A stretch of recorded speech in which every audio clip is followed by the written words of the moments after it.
And he is a good example. The whip progresses the training to something more I'm going to want later. In a lot of situations, the whip progresses to throwing a rope, dragging a log, swinging stuff around, where the bag just really doesn't do that. It's not paying attention. This is where you get in a problem where I'm doing this and he's not paying attention. If he looks up and sees it, it could spook him. This horse has been here for a couple days. We worked him a couple of times.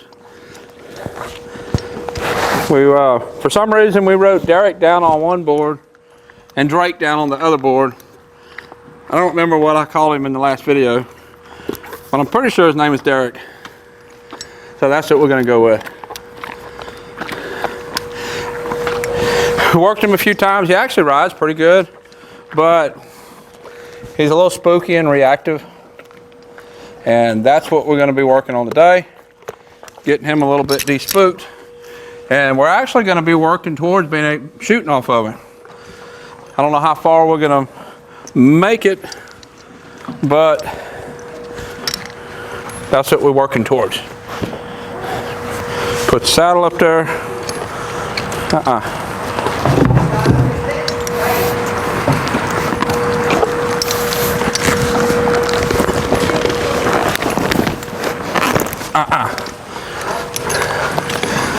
You know better.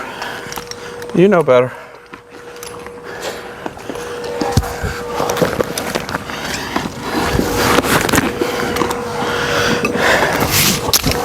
Quit.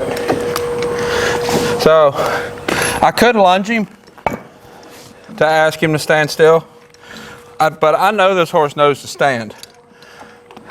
Lunging I would do if it was more likely that he didn't know to stand. I guess I didn't drop the girth. Because he knows I'm going to go ahead and scold him a little bit. I'll bump the halter and back him up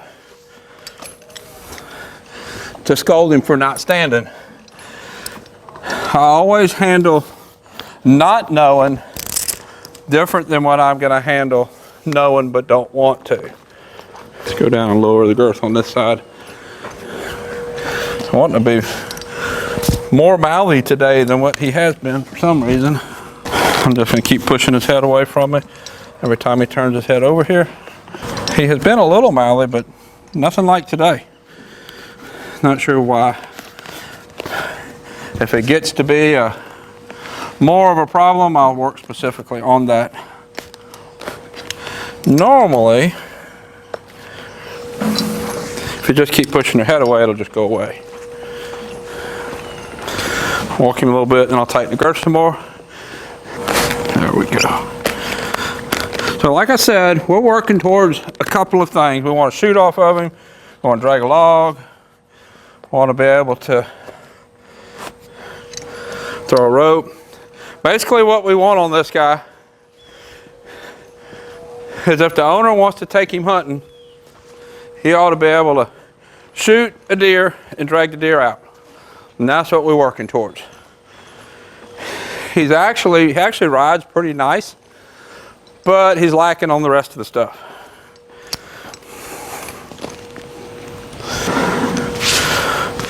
So let's start with working the rope around his feet. Just kind of let him get used to the rope just swinging around. I know I've done this before, but we're going to do it again.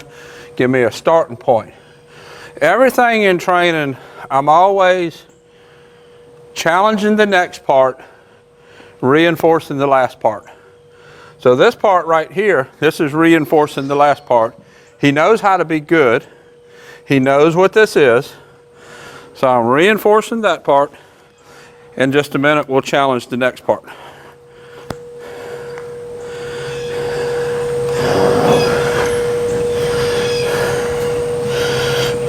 All right, now let's go get the lunge whip. Come with me. So the lunge line, he knows what that is. He knows it's just a lunge line. He also knows what this lunge whip is. He knows it can be scary, but we don't want him scared of it. And I get a lot of questions about why do I not use a flag? Why do I like to use a whip? And he is a good example. The whip progresses the training to something more I'm going to want later.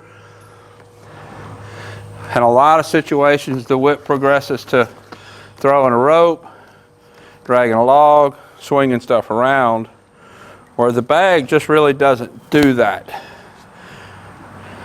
It's not paying attention. This is where you get in a problem where I'm doing this and he's not paying attention. If he looks up and sees it, it could spook him. That's actually pretty good.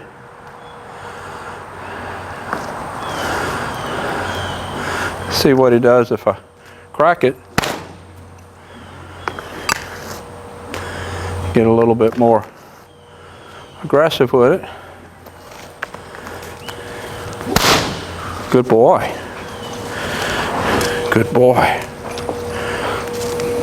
He acts like this work has been done with him at some point. I haven't done this, but I think somebody has, because they don't normally start right off this good. And while I'm doing this, let's talk about his expression. When I was saddling him up, he was not really paying attention to me. He was looking around. He wasn't really acting scared of the saddle, wasn't really acting scared of me, but he was being kind of disrespectful to me. Like what I was doing really wasn't important. Now I'm challenging him a little bit more, like I talked about in the blog article that came out yesterday. Now I have his attention.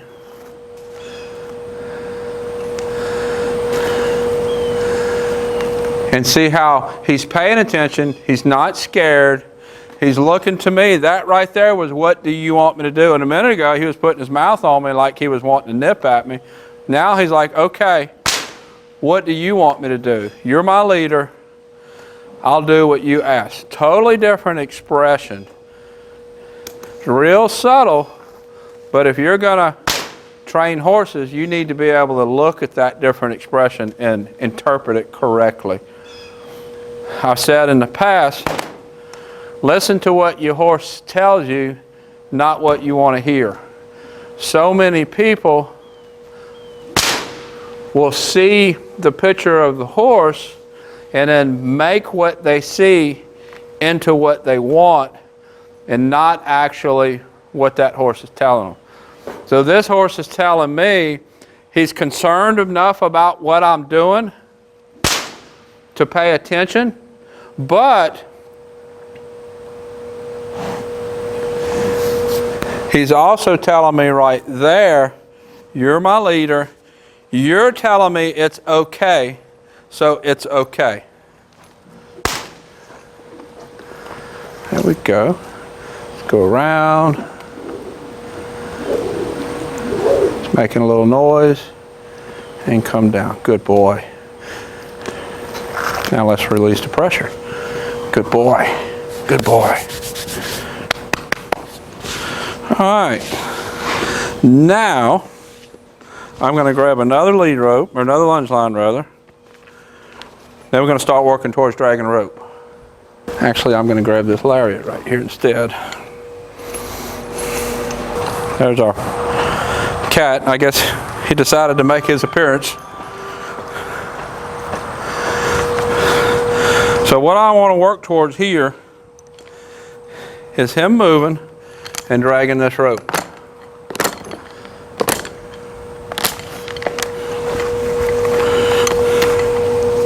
This is just an old lariat. It's not a very good one, but it's something that works good for this kind of thing.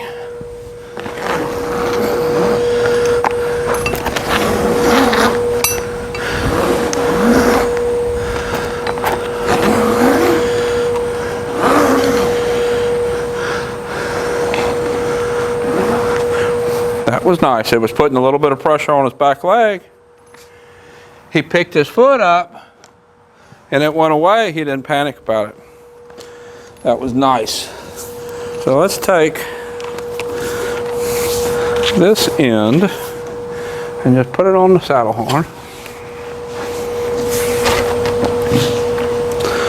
Let's put this out here. Whoop.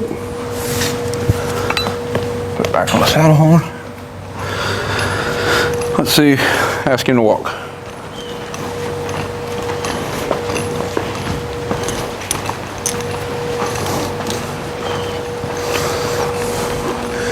Good.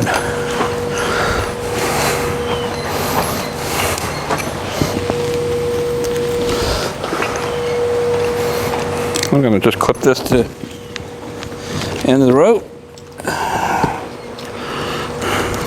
There's a knot on the end so it won't slide off. Now I'm doing this with a lunge line instead of the lead rope so that if he panics, I can just feed out line and still keep him on the lunge line. I don't want him to just panic and run blind around here and run through a fence or something. Watch out, Leo.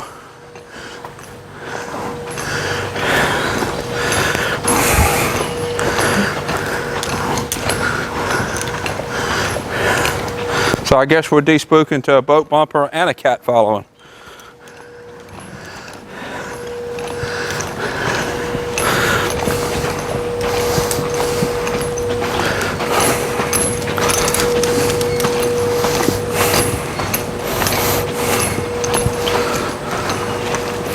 Now when I attached it to the saddle horn, that's a breakaway Honda for breakaway roping.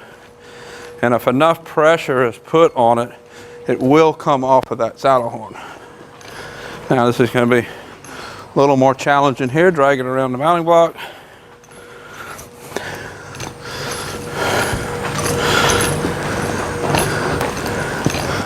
He saw it, picked his head up and looked at it. He's okay with it. So now what we're going to do is we're going to change directions. We got the lunge whip now too. We're going to change directions so that the rope is on his hip. And he feels that little bit of pressure on the side.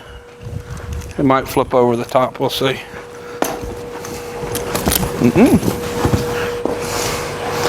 Oh, I got a little worried about it that time.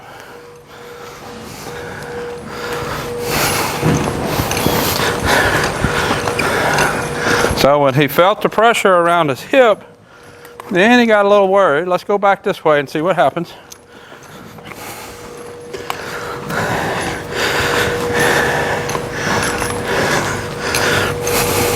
Now let's go the other way again.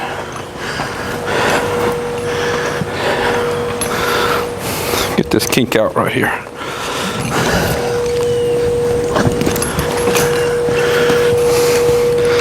So right now it's between his feet, his back legs. If he was further along, I would let it stay there. Since he's not, I'm going to back him up, have him step out of it, and then step back forward again. There we go.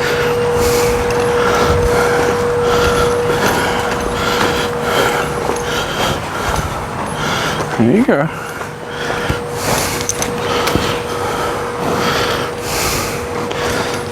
Step back forward again.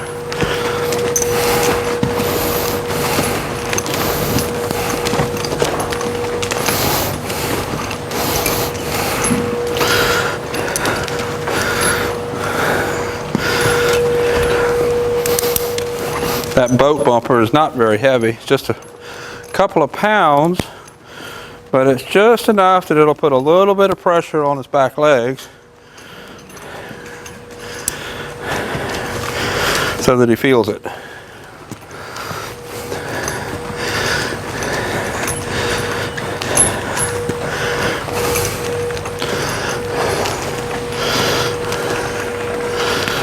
There we go.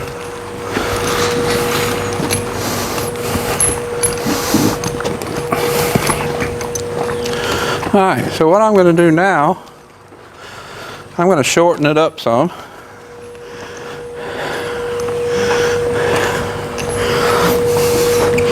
so that the bumper is a little closer.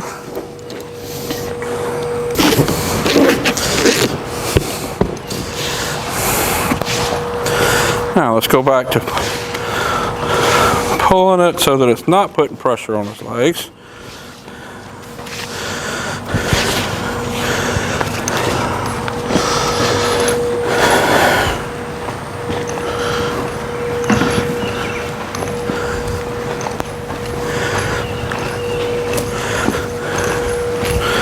Notice the first time we did it, it was long enough that the bumper barely moved.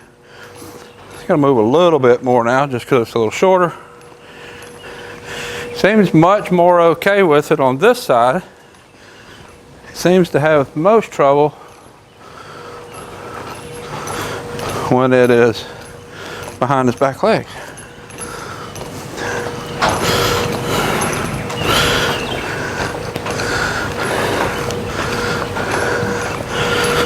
All right, so let's change directions.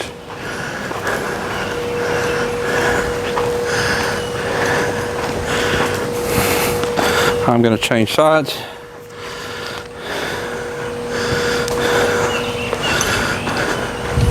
There we go.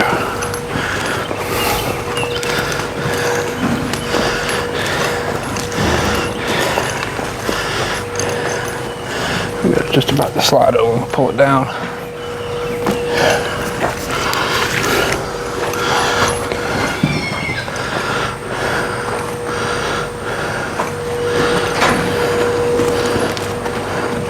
I'm going to walk a little bit faster. A little bit worried about it.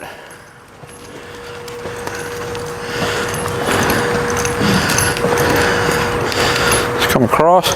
I can come across and put a little more pressure up on his back legs, or we could go out, take some of the pressure away. Not worried about that enough. And he's looking at the cat. So I'm going to shorten it some more. So this whole process, as this goes along, I am assessing when to add more pressure and when to just work with the pressure we have. A little worried about it there. Started walking a little faster. So that means we need to just stay where we're at. A minute ago, when he looked at the cat, instead of what we were doing, that told me I needed to add more pressure. Here we go. Good boy. Good boy. Good boy. Okay, so what I'm going to do now is drop this. And I'm going to give him a break from this right now because this really wasn't all that long. And then I'll come back in a little while and work him again. And probably we'll work him from the saddle next time. So I'm going to go ahead and reward him now by taking the saddle off. I'll put him back in the stall and then work him again, doing basically the same thing from the saddle. So this is Derek. I think that's what we're going to go with. I'll put a link up here to his other videos. Until next time, thank you for watching. What's this one's name? Derek? Derek? Okay. You called him Drake last time. Drake, Derek.